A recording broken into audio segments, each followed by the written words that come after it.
On January 19, 1735, in a newly founded colonial city called Savannah, Georgia, a woman named Alice Riley was led to a public square to be hanged. Alice was an Irish indentured servant who had been convicted of murdering her master, a man named William Wise. She killed him alongside another servant named Richard White. Colonial court records describe Wise as brutal. The trial accounts do not dispute that she helped drown him. She did not deny it. But what the colonial court also recorded, what the crowd gathered that day already knew, was that Alice had not been executed when the sentence first came down. The execution had been delayed. Alice was pregnant, and colonial law, in one of its few concessions to a condemned woman, required the colony to wait until after she gave birth. But the waiting itself was a form of torture. Before they would let her live long enough to give birth, the court subjected Alice to what was called pleading the belly, a jury of local women appointed to physically examine her to confirm the pregnancy that was delaying her execution. She was poked, prodded, and inspected by the very community that would later watch her hang. It was required by law. It was also public spectacle. The colony waited. Alice gave birth, and then they hanged her.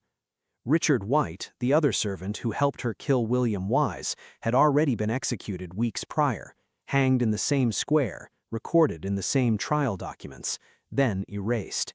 His name appears in the court proceedings and vanishes. No burial site, no marker. The court that spent months managing Alice's pregnancy never devoted a single sentence to what became of him. Two people, one act, both buried without markers, both forgotten by design. That execution, one of the first in Savannah's history, is where we begin, because to understand why Savannah became known as America's most haunted city, you need to understand how this city has treated its dead from the very beginning. Savannah built its beauty on top of graves. This city in coastal Georgia is famous for its planned layout, 24 public squares, designed by founder James Oglethorpe, each one shaded by moss-draped live oaks and framed by historic architecture. Tourists walk these squares every day, photographing the beauty. What most don't know is what lies underneath. Savannah sits on fine river sand, unstable, shifting, prone to erosion. Coffins migrated through the soil, bones surfaced during construction. And over centuries of yellow fever epidemics and mass burials, the city put an estimated 10,000 bodies beneath its streets and squares. When developers needed stone for foundations and paving, they didn't import it, they used the headstones. The city didn't just forget its dead, it paved its streets with their names. And here's what separates Savannah from every other city that calls itself haunted. The dead couldn't stay buried, even if the city wanted them to. The ground itself wouldn't allow it. The dead didn't choose to stay in Savannah. Savannah never gave them anywhere else to go. And Alice was one of the first. The square where she was hanged is called Wright Square, one of Savannah's original public squares, now surrounded by historic buildings and ancient oak trees. In the colony's earliest years, Savannah had no proper cemetery. People were buried where circumstance allowed. Wright Square became one of those burial grounds. Alice was buried somewhere near the place of her execution, the exact location lost to time and neglect. Over the decades, the square changed around her. In 1883, the city erected a monument in the center of Wright Square, a 50-foot granite obelisk honoring a railroad magnate named William Washington Gordon. His monument has a name on it. Hers does not. That's the history. But here's what happens in Wright Square now. Today, Wright Square is considered one of the most haunted public spaces in Savannah. Paranormal investigators have been documenting activity here for decades. Witnesses across multiple years have reported seeing a woman in 18th-century clothing standing near the center of the square. She wears plain, coarse fabric, the clothing of a laborer, not a lady. Her head is bowed, she's always looking at the ground beneath her feet, as if marking a spot only she can see. She doesn't move, she doesn't speak, she stands perfectly still. Approach her, and she's no longer there. Not fading, not dissolving, just gone. Tour guides and investigators have documented a persistent cold spot near the Gordon Monument, a pocket of air so cold that visitors report pulling jackets tight in the middle of Georgia's summer. Investigators using thermal imaging cameras have captured the temperature differential on film. It stays exactly where witnesses report seeing the woman. During EVP sessions, when investigators use audio recorders to capture sounds beyond normal human hearing, the recordings have produced what they describe as the sound of a woman crying. Quiet, suppressed, as though she's trying not to be heard. Not words, just grief. But people who've encountered the apparition describe something harder to record on any device. An overwhelming sadness that doesn't feel like atmosphere. It feels transferred, like standing next to someone in the darkest moment of mourning and absorbing it through proximity alone. Witnesses consistently describe her the same way. Still, not threatening, not moving toward them, just standing over a grave no one marked, in a square that carries someone else's name. Wright Square is famous for its massive live oaks draped in Spanish moss, that silvery gray plant that hangs from trees throughout the South. According to local legend, the moss refuses to grow on one specific tree, the tree where Alice Riley was hanged. Alice Riley was executed publicly and buried anonymously. The city built a monument directly over the area where she's said to have been interred, a monument to a man, to progress, to Savannah's future. And still she stands there, still bowing her head toward the ground, still waiting for the city to acknowledge what it did to her. Nearly 290 years later, she has not moved. Alice Riley's erasure was ordered by a court and carried out in public. The colonial government recorded her crime, staged her death as spectacle, and then buried the example in the ground beneath a square that would carry someone else's name. But 65 years later, 1 mile away, on Madison Square, an erasure would happen that nobody had to order. The system that couldn't fully see certain lives didn't need to be told not to record them. It simply didn't. 2 women would die behind the most beautiful house on Madison Square within a week of each other.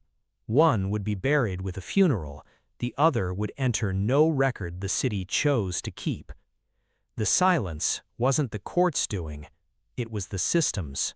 The Sorrel-Weed house is believed to be one of the most haunted homes in Savannah and one of the most photographed. Paranormal investigation teams have called it one of the most active locations in the American South.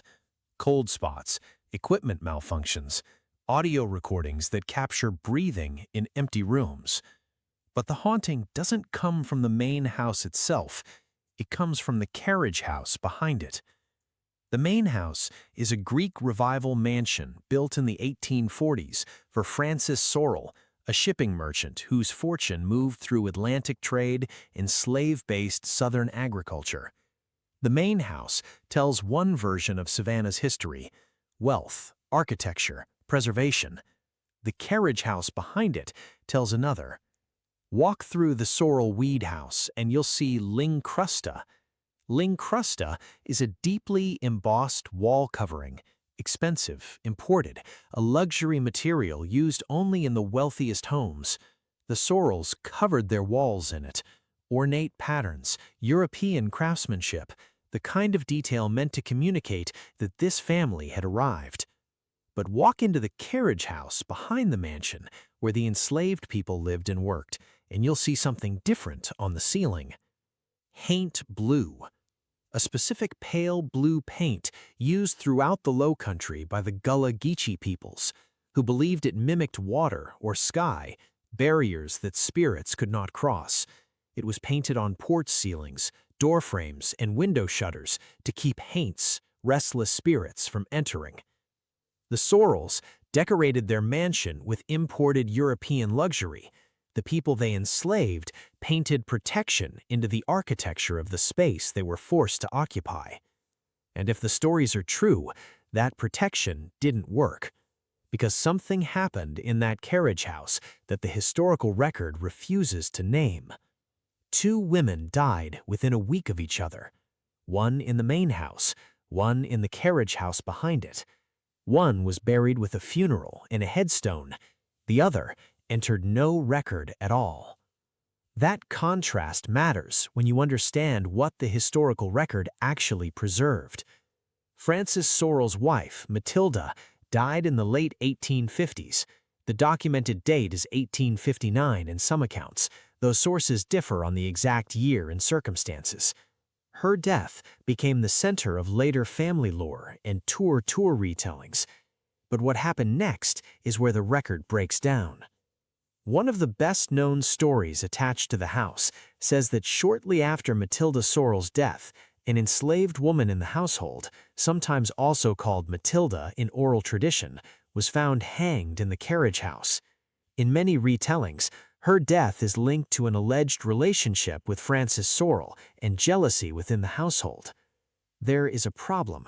No surviving death certificate, coroner's report, newspaper article, or burial record has been found to confirm that story. That absence matters.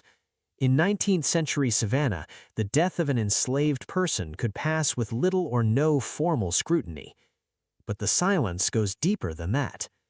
In the 1850s, enslaved people in Savannah were recorded in tax ledgers not as human beings, but as items of property. They were listed alongside furniture, livestock, household goods. The Chatham County tax rolls from that period show entries like 3 mules, 1 mahogany sideboard, 2 Negro women. No names, no ages, no individual identities. And if the woman in the carriage house died, her death would not require the same documentation as Matilda Sorrel's. She might appear in an estate inventory as a financial loss, property damaged or destroyed, but not as a person whose death demanded investigation.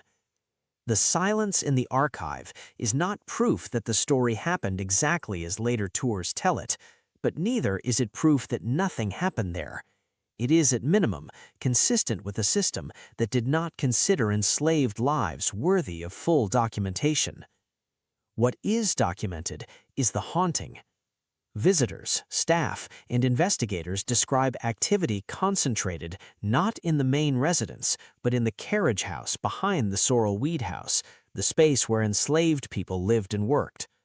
On the upper floor of that carriage house, witnesses describe a figure in plain period clothing, a black woman in 19th century domestic dress, standing near the place where the ceiling meets the far wall. She doesn't speak, she doesn't move toward the people who see her. She stands there, still, in the specific way of someone who has been waiting a long time. And when witnesses step toward her, she is gone. But the cold spot where she stood remains, stationary, present, regardless of the season or the temperature outside. Tour guides who lead groups through the upper floor describe the most oppressive weight that has nothing to do with temperature, a heaviness, the specific suffocating feeling of standing in a place where something was done. And paranormal investigators report cold spots that follow no pattern of airflow or ventilation. Equipment malfunctions consistently on the upper floor in ways that don't occur in the main house, and audio recordings have captured sounds that investigators describe as breathing, shallow, close, directly beside the recorder. The woman upstairs has no headstone, no confirmed name, no record the city chose to keep. Matilda Sorrel is buried in Laurel Grove Crematory. Her name is on her stone. Tourists can visit it. The woman upstairs has nothing. She is still up there in the Sorrel-Weed carriage house, standing beneath the haint blue ceiling that was supposed to keep spirits out, in a building where the main house preserved European luxury in embossed wall coverings, while the people who made that luxury possible were counted in tax records next to mules and furniture. What makes this story powerful is not that every detail can be proven. It is that Savannah preserved the mansion and blurred the people who lived behind it. The architecture of silence is still standing. The woman in the carriage house died in silence. One death, unrecorded, unmarked. But 4 years later, Savannah would see what death looked like at scale. The Civil War reached the city in December 1864, and in the finest hotel on Broughton Street, surgeons began doing the work that the war required. What they left behind soaked into the floors, and under the floors, and it's still there. The Marshall House opened in 1851 as one of Savannah's premier hotels. Today, it's known as one of the most haunted hotels in America. Guests book rooms specifically hoping to experience the paranormal activity that staff have been reporting for decades. Men in Union Army uniforms, faucets that turn themselves on, the sound of boots in empty hallways. But 13 years after it opened, war changed the building's function completely. After Union forces entered Savannah in December 1864, the Marshall House was taken over and used as a military hospital. The second floor became a surgical area for wounded soldiers. Amputations were common, infection was constant, and the work was fast, brutal, and repetitive. Men arrived damaged, feverish, or dying, and many never left the building alive. That much is documented, but so are the experiences that guests and staff continue to report on the same floor. Children staying at the hotel, kids on family vacations with no prior knowledge of the building's history, describe seeing men in old uniforms in the second-floor hallways, and when parents ask them to describe what they saw, the children describe blue wool, brass buttons and caps, Union Army dress, details they have no reason to know. Staff who work the second floor alone at night describe walking a hallway that should be empty and knowing, with a certainty that has nothing to do with sight, that someone is standing just around the corner. The sound of boots on hardwood behind them, rhythmic, stopping exactly when they stop. Guests report faucets turning on in the night, not dripping, fully opened, running at pressure. They turn them off, and hours later, the same faucets are running again. The phantoms in the Marshall House are men whose names are documented in Union Army medical records, men who bled out on a floor that absorbed the evidence and refused to release it. There was no anesthesia for most patients, no antibiotics, no sterilization. Surgeons worked with saws and knives, moving from patient to patient without pause. The second floor of the Marshall House during those months would have been unrecognizable as a hotel floor. Cots in the hallways, men lying in rooms that had held paying guests a year earlier. The smell of infection was reportedly detectable from the street. Orderlies worked through the night. Surgeons slept when they could and operated when they couldn't. The floor absorbed everything that came off those tables, and it held it. And the limbs had to go somewhere. When the war ended, the owners scrubbed the floors. The stains remained. And when the building was fully renovated in the 1990s, contractors reached the second floor and found the same stains that had been there since 1865. The hotel's official account is that every removal method failed. Sanding brought them back, chemical treatment darkened them, and the renovation team concluded that the blood had penetrated so deeply into the heart pine that removing the stains would mean replacing the floors entirely. But they found something else. Something no one had prepared them for. According to renovation accounts, under the floorboards, in the crawl space, workers discovered pits of human bone. Surgeons during the Civil War didn't have time for ceremony. They sawed off limbs and dropped them directly into the gaps between floors. Medical waste buried in the architecture. The bones stayed there for 130 years until renovation crews pulled up the boards. According to hotel accounts, one of the workers quit on the spot. He told the foreman he'd felt something grab his ankle while he was kneeling over the crawl space. When they pulled up the board beneath him, they found a femur directly under where his leg had been. Here's why the stains couldn't be removed. Heart pine, the original flooring in the Marshall House, is incredibly resinous. That resin acted like a sponge for organic matter, sealing the hemoglobin into the wood grain like a natural preservative. The blood didn't just stain the surface, it became part of the floor's cellular structure. The owners left the stains. They are still there, visible in the second-floor hallways. The hotel doesn't hide them. The dead are still on that floor, still moving through the Marshall House hallways, still, more than 150 years later, trying to wash something off their hands at faucets that turn themselves on in the night. The stains in those floors are the evidence. The bones under the floors are the evidence. The men who left them never got to leave. The soldiers in the Marshall House died in a war. Their names were recorded, most of them. They had a context, a cause, a history that acknowledged them. But in the decades after the war, Savannah's deaths became quieter, more private, the kind of dying that happened behind closed doors and was buried with minimal ceremony. In a boarding house on East President Street, a young woman waited at a window for a man who was never coming back. And then she stopped waiting. She's still at the window. The building, now known as 1790 Inn, dates to the late 18th century and spent much of the 19th operating as a boarding house and tavern near the waterfront. It's also believed to be one of the most consistently haunted locations in Savannah's historic district. Room 204 has a reputation. Women who stay there wake to the feeling of someone sitting on the edge of their bed, a floral perfume that appears and disappears, a figure standing on the ledge outside the window. The inn stopped assigning that room to guests who don't specifically request it. It was a place built for transients. Sailors came through, people stayed briefly, promised things, and left. For women who worked in buildings like this one, as cooks, laundresses, serving staff, there was almost no formal infrastructure to catch them if something went wrong. No next-of-kin notification system when a ship came back short a man. No legal standing to compel answers. If a working woman in a Savannah boarding house in 1890, the paperwork required was minimal. The city didn't need to record her carefully. It already wasn't.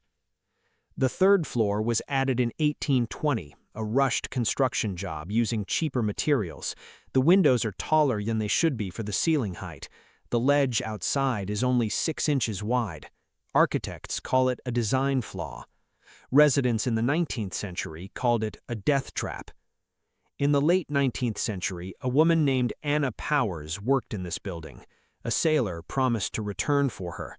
When his ship came back to port without him, she went to the third-floor window, and she never came down. What happens in room 204 at 1790 is consistent and specific. Guests who stay in that room describe waking in the night to the feeling of weight on the edge of the mattress, not touch, not sound, presence, the specific sensation of someone sitting just beyond the edge of the bed, close enough to feel, not close enough to see. And when they turn on the light, the room is empty, but the impression on the mattress is still there.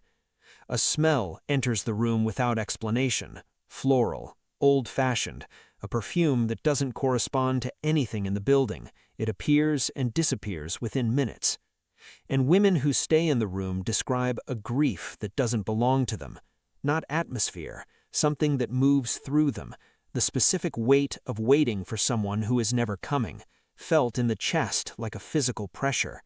And at the window above room 204, witnesses report a figure standing on the ledge outside, a woman in a long period dress. She isn't looking out at the street, she is looking straight down, at the courtyard, at the 6-inch ledge beneath her feet, at the drop that no railing was ever built to prevent. And when witnesses call out to her, she is gone. Inn staff stopped assigning room 204 to guests who don't specifically request it, too many early checkouts, too many guests who describe a night of being watched from a corner of the room that shows empty when the light goes on. The figure on the ledge is always the same, a woman in period dress, standing on the ledge, looking down at the courtyard where she landed. Not looking for something, not reaching out, just looking down, the way you look at a place you know too well. a building with windows designed without thought for the people who might stand too close to them. Some legends endure because they are documented. Others endure because 1790 Inn keeps producing the same details long after the story has faded. Anna Powers died in grief, a private death, the kind that leaves no monument. But 18 months earlier, a different kind of death happened across the city. Not in a boarding house, not behind closed doors, but in a cemetery that had already held Savannah's dead for decades. A 6-year-old girl died of pneumonia, and her father's response to that death produced the most famous image in Savannah, a statue so precise that people who see it for the first time step back, and then reach out to touch it and pull their hand away.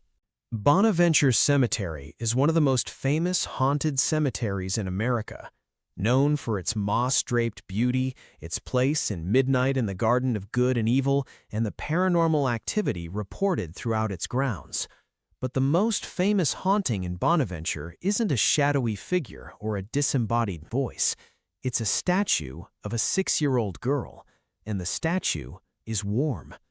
Gracie Watson is one of the few dead children in Savannah whose memory was not left to chance.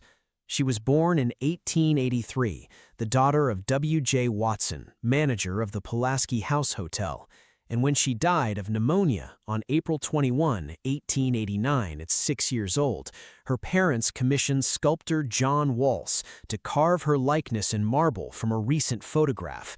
Not just any photograph. Walsh worked from what is believed to have been a post-mortem photograph, a common Victorian practice where the dead, especially children, were photographed in lifelike poses shortly after death. Photographers who specialized in this work knew how to arrange small bodies so they appeared to be sleeping, how to pin clothing so it fell naturally, how to position hands. The resulting images were kept in family albums alongside photographs of the living. In many cases, it was the only photograph a family would ever have of a child who died young. The resulting statue is so eerily precise that visitors often describe it as unsettling before they describe it as beautiful. Look at her shoes. The shoes show the specific button style of the 1880s, tiny, individually carved fastenings that would have taken hours to render in marble. This wasn't a generic memorial. This was an attempt to freeze a specific child in stone forever. And it has also generated decades of reports that refuse to stay in the realm of memorial alone. In Section E of Bonaventure Cemetery, reach out and touch Gracie's hand. The marble is warm. Not sun-warmed, not ambient heat, warm. The monuments on either side of her, same stone, same cemetery, same coastal Georgia weather, are cold. Visitors who touch Gracie's hand pull back instinctively, then reach out again, then look around for an explanation that the cemetery doesn't offer. There isn't one. Visitors have reported this warmth consistently across decades in all seasons, but the reports are too consistent to dismiss. Some have tried to explain it. The statue is surrounded by a wrought-iron fence. Some believe the iron creates a microclimate, trapping heat differently than the open-air monuments nearby. Others point to the material. Gracie is carved from white Carrara marble, imported from Italy. Most of the surrounding grave markers are carved from gray Georgia marble, a different stone with different density and thermal properties. White Carrara marble has a finer grain and may retain heat differently than the coarser local stone. But that explanation only works if the statue is warmer than the fence, the ground, the tree behind her. It is. And children who visit Bonaventure react to the statue differently than adults do. Parents describe their children waving at Gracie, talking to her, asking why the girl is sad. And when parents ask what girl, the children point to the statue. They don't seem to be looking at marble. They seem to be looking at something that's looking back. In the section of Bonaventure Cemetery surrounding her grave, visitors report the sound of a child laughing, high-pitched, moving, near the grave, then farther away, then near again, the sound of a child running between the trees, and when visitors walk toward it, it stops. The Watson family made certain Gracie would be remembered. Her father visited her grave regularly until his own death. Her mother was later buried beside her. Few of Savannah's dead were given that kind of devotion, and fewer still were given a monument so exact that it seems to hold personality as well as likeness. Whatever visitors believe they encounter at Gracie's grave, the feeling is rarely described as threatening. It feels instead like interruption, as if mourning, once fixed into stone, never entirely stopped. She is 6 years old. She has been 6 years old for 135 years. Children still wave at her, still ask when she's going home, and every day the statue stays warm. Gracie Watson's grave is marked, visited, photographed, famous. Her father made certain she would be remembered. But most of Savannah's dead had no one to carve their likeness in marble, no one to visit, no one to remember their names. The building at 21 West Bay Street is one of them. A man died there over 150 years ago. Nobody asked what happened. Nobody marked where he was buried. But he's still in the building, and he's not waiting quietly. It's a brewery now. People come for the beer. Something in the basement puts its hands on them. The building at 21 Bay Street began life as the City Hotel, one of Savannah's earliest major hotels. Today, it operates as Moon River Brewing Company, but the name on the sign changed more easily than what's in the basement. Paranormal investigators rank Moon River Brewing as one of the most physically active haunted locations in the South. Not sounds, not sightings, physical contact. Staff describe being pushed, grabbed, shoved. Something in the basement puts its hands on people. But over time, the building served other purposes, including warehouse use, and became the kind of structure where labor was dangerous, anonymous, and easy to forget. According to local tradition, a man identified as James Stark fell from an upper floor sometime in the 1860s, possibly during the building's warehouse years. No surviving death certificate or inquest has been found that securely confirms either the event or the name. That absence fits a pattern. In post-war Savannah, warehouse laborers, men hired by the day, with no property and no family name the city recognized, fell through the cracks of the record the same way they fell through the cracks of the buildings they worked in. A laboring man who died in a warehouse accident wouldn't necessarily generate an inquest. He wouldn't generate a funeral notice. He would generate, at most, a brief entry in someone's ledger, and then nothing. But what is easier to document is what happens in the building now. Moon River Brewing staff do not go into the basement alone. This isn't a written rule. It is the result of enough people across enough years experiencing the same thing. Hands, not brushes, not bumps, pushes, hard enough to stumble, hard enough to feel a palm flat against the shoulder blade with force behind it, deliberate, directed. You turn around, the basement is empty. And on the upper floors, closed to the public, used for storage, staff describe standing at the top of the stairwell and feeling, with a certainty that has nothing to do with sight, that something behind them is deciding whether to push.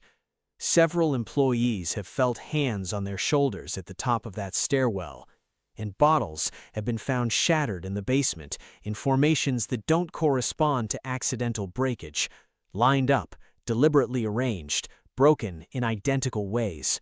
Security footage reviewed after these incidents shows the bottles moving without a visible cause. This is not a haunting you see clearly, it's a haunting you feel. Paranormal investigators who have documented Moon River Brewing describe the basement as one of the most physically active locations they have encountered. Not sounds, not cold spots, force, directed, intentional, repeated force applied to people who enter the space.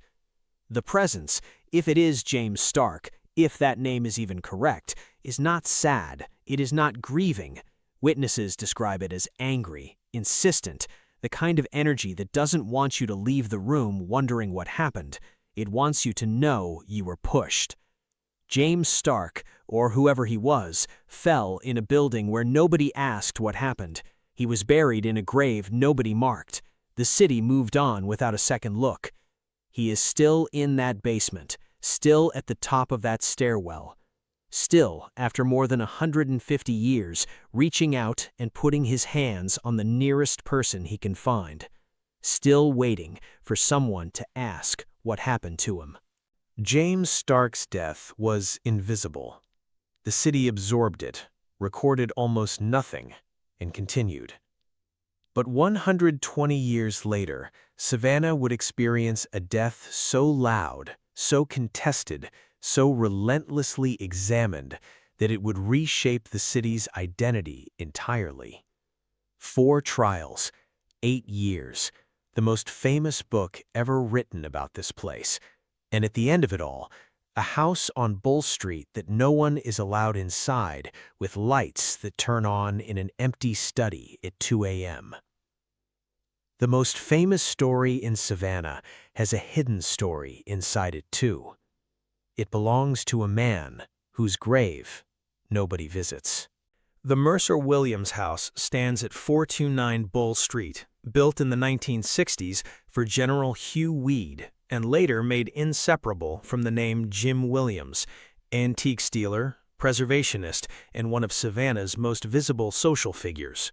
It's also believed to be the most famous haunted house in Savannah, not because of ghost tours, but because of what happened inside it on May 2, 1981. A shooting, a trial, a death that made the house more famous than the man who built it. And 30 years later, lights still turn on in an empty study at 2 a.m. On May 2, 1981, Williams shot and killed Danny Hansford, age 21, in the house's study.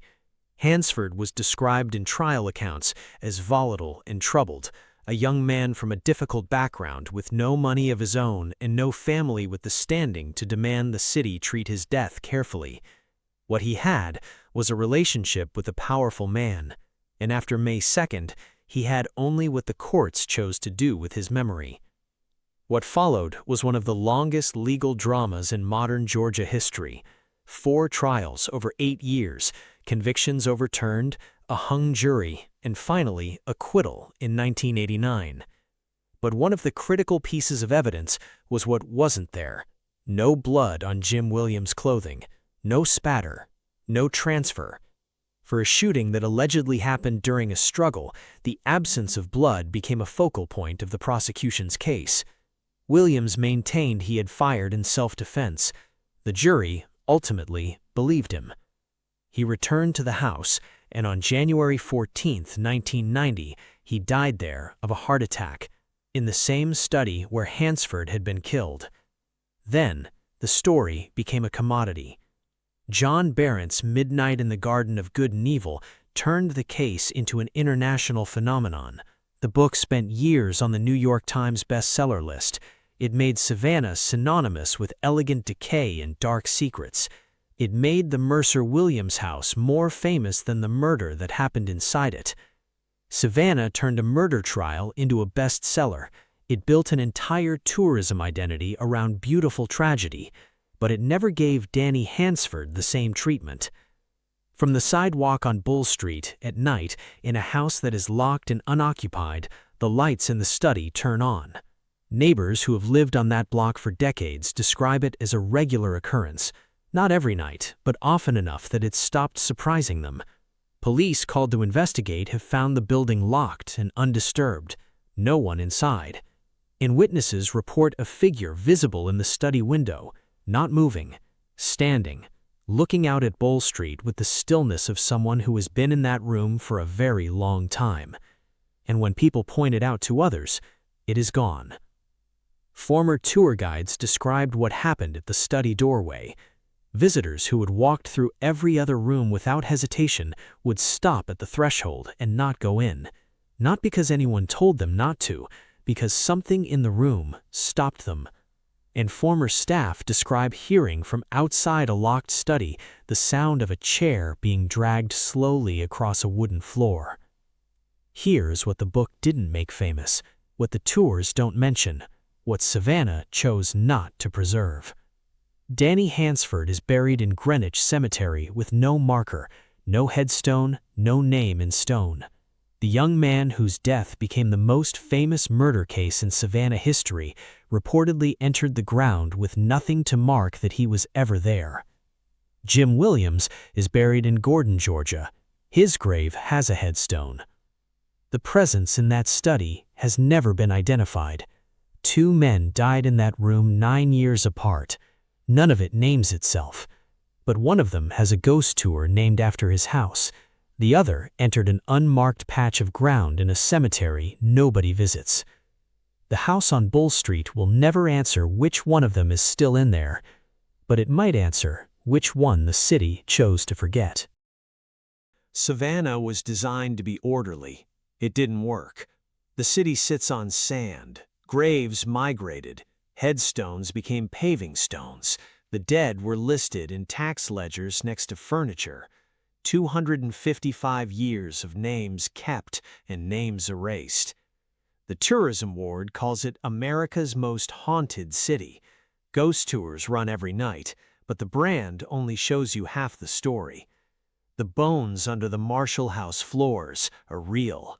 The cold spot in Wright Square, stationary for centuries, standing exactly where they buried a woman whose name the square refuses to carry, is real. Savannah built its beauty on top of the people it refused to remember. They're still there. Gracie Watson has been waiting in Bonaventure since 1889. Nobody has told her she can stop. History keeps secrets.